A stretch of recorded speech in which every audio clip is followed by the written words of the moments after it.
Quý vị đang theo dõi tạp chí Đầu tư Giáo dục và ngay bây giờ là chuyên mục Học cái gì và học ở đâu.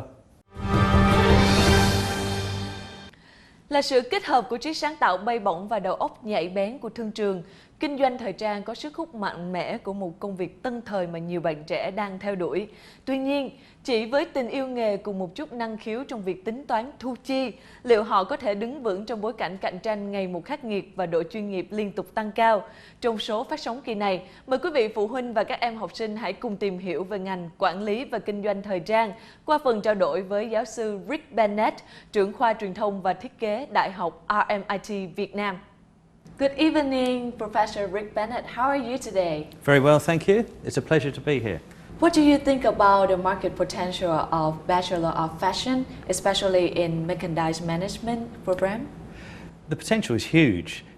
This program, the Bachelor of Fashion Merchandise Management, reflects not only what's happening globally, but also what's really happening here in Vietnam. So what we have to do is we have to train our students to have the skills, the practical skills, the theoretical skills, production skills, to equip them to go into the industry and become the future leaders of the fashion industry in this country. Other design skill, is it important for the fashion merchandising management, and also other skill like paintings or knowing about the art, is it necessary? Not at all, no. This is an interesting question that comes up all the time. Every time we talk to parents or prospective students, this is questioned, what do I need to come with? I'm not very creative, will I be good on this course? Yeah. And the answer is no. What you need is a hunger to want to be in the fashion industry or an interest in the fashion industry. But importantly, this degree is not a fashion design degree. What it is it's a program about the fashion industry and the fashion business, yeah, which does include design as well. So more like management. Very much management in there as well, but yeah, not to the point that it would come across as being, you know, not very interesting or very dry. But let me give you an example. We're very close to our fashion industry. We have the industry coming to us all the time talking yeah, about, we're giving us advice on the program, letting us know what the industry is, the changes that are happening. And I was recently talking to one of the leaders of the industry who was drinking a glass of water. This beautiful long glass of water. And they talked about that this program is very exciting because the fashion industry is like that glass of water. And then she took out a business card and put it on the top of the glass of water, and she said the thickness of that card is a designer. The rest is all the industries that supports fashion design. So of course, when everyone thinks about fashion, they think about design. Well, this has elements of design in it, but it also has all the other things you need: production, marketing, manufacture, advertising, all the things, retail, that go towards the industry that often people forget. And our program provides all the relevant jobs and skills to be in the top jobs within that industry, not just in fashion design.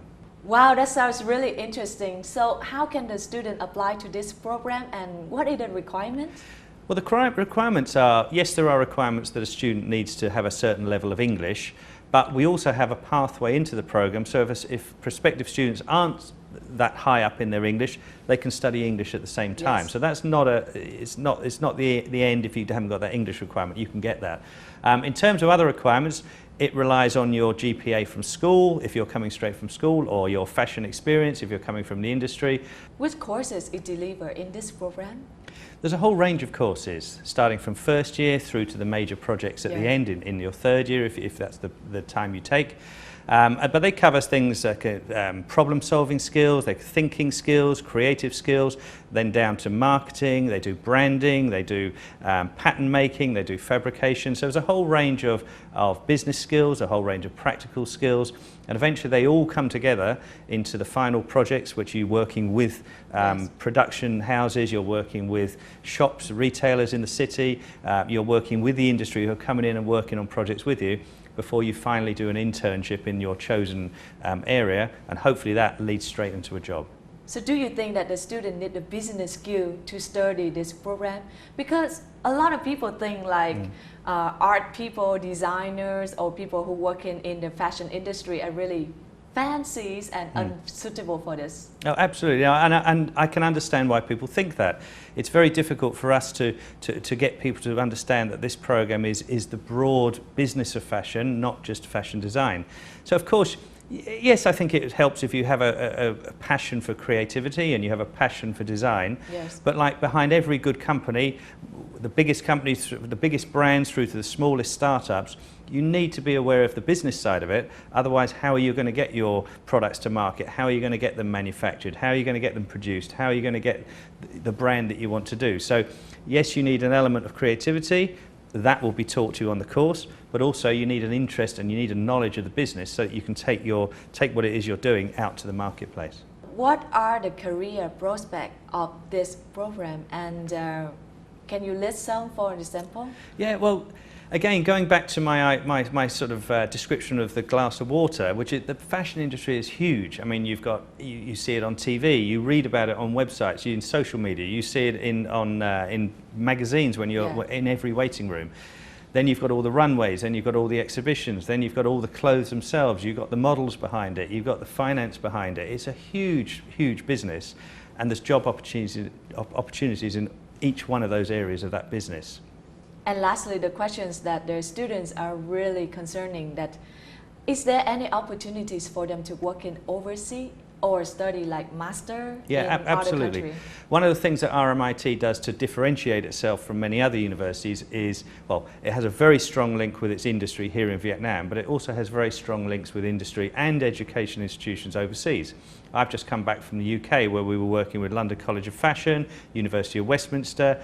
We work closely with colleges in Hong Kong, in Singapore, in the US, and we have setups where we can have study tours. They can be quite short, 2 weeks, 3 weeks, through to you can go and study for a semester, you can go and study for a whole year. So we have a range of opportunities where our students go off into exchange programs, gain benefit from those international partners, and come back again into our own institution here. Wow, that's really helpful information. Thank you so much for your time. You're welcome. And thank you for being Thank here. you, it's a pleasure. Lovely to talk to you. Những thông tin vừa rồi cũng đã khép lại tạp chí Đầu tư Giáo dục tuần này. Để xem lại những chuyên mục trong tạp chí, quý vị có thể truy cập trang web của chúng tôi tại fbnc.vn. Tôi là Quang Vinh và hẹn gặp lại quý vị trong chương trình kỳ sau.